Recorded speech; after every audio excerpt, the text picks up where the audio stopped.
ಕರ್ನಾಟಕ ಲೋಕಸೇವಾ ಆಯೋಗ 2024ನೇ ಸಾಲಿನ ನೇಮಕಾತಿ ಅಧಿಸೂಚನೆಯನ್ನು ಪ್ರಕಟಿಸಿದೆ. 945 ಸಹಾಯಕ ಕೃಷಿ ಅಧಿಕಾರಿ ಹುದ್ದೆಗಳ ನೇಮಕಾತಿಗಾಗಿ ಅರ್ಜಿ ಆಹ್ವಾನಿಸಲಾಗಿದೆ.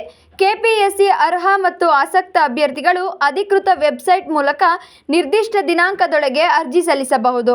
ಒಟ್ಟು 945 ಸಹಾಯಕ ಕೃಷಿ ಅಧಿಕಾರಿ ಹುದ್ದೆಗಳ ಭರ್ತಿಗೆ ಅರ್ಜಿಯನ್ನು ಆಹ್ವಾನಿಸಲಾಗಿದೆ. ಆಸಕ್ತ ಮತ್ತು ಅರ್ಹ ಅಭ್ಯರ್ಥಿಗಳು ಆನ್ಲೈನ್ ಮೂಲಕ ಅರ್ಜಿ ಸಲ್ಲಿಸಬೇಕು. ಆಯ್ಕೆಯಾದ ಅಭ್ಯರ್ಥಿಗಳು ಕರ್ನಾಟಕದೆಲ್ಲೆಡೆ ಕೆಲಸ ನಿರ್ವಹಿಸಬೇಕು. ಕೆಪಿಎಸ್ಸಿ ಅಧಿಕೃತ ಸೂಚನೆಯ ಪ್ರಕಾರ ಅಭ್ಯರ್ಥಿಗಳು ಮಾನ್ಯತೆ ಪಡೆದ ಬೋರ್ಡ್ ಅಥವಾ ವಿಶ್ವವಿದ್ಯಾಲಯದಿಂದ BSc, BTech in food and science and technology, biotechnology, ಕೃಷಿ ಇಂಜಿನಿಯರಿಂಗ್ ಮುಂತಾದ ವಿದ್ಯೆಗಳು ಪೂರ್ಣಗೊಳಿಸಿರಬೇಕು. ಅಭ್ಯರ್ಥಿಯು ಕನಿಷ್ಠ 18 ವರ್ಷ ಮತ್ತು ಗರಿಷ್ಠ 38 ವರ್ಷ ವಯಸ್ಸಿನವರಾಗಿರಬೇಕು.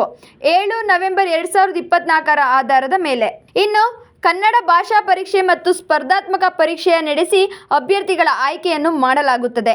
ಅರ್ಜಿ ಸಲ್ಲಿಸಲು ಪ್ರಾರಂಭ ದಿನಾಂಕ 3 ಜನವರಿ 2025 ಮತ್ತು ಅರ್ಜಿ ಸಲ್ಲಿಸಲು ಕೊನೆಯ ದಿನಾಂಕ 1 ಫೆಬ್ರವರಿ 2025.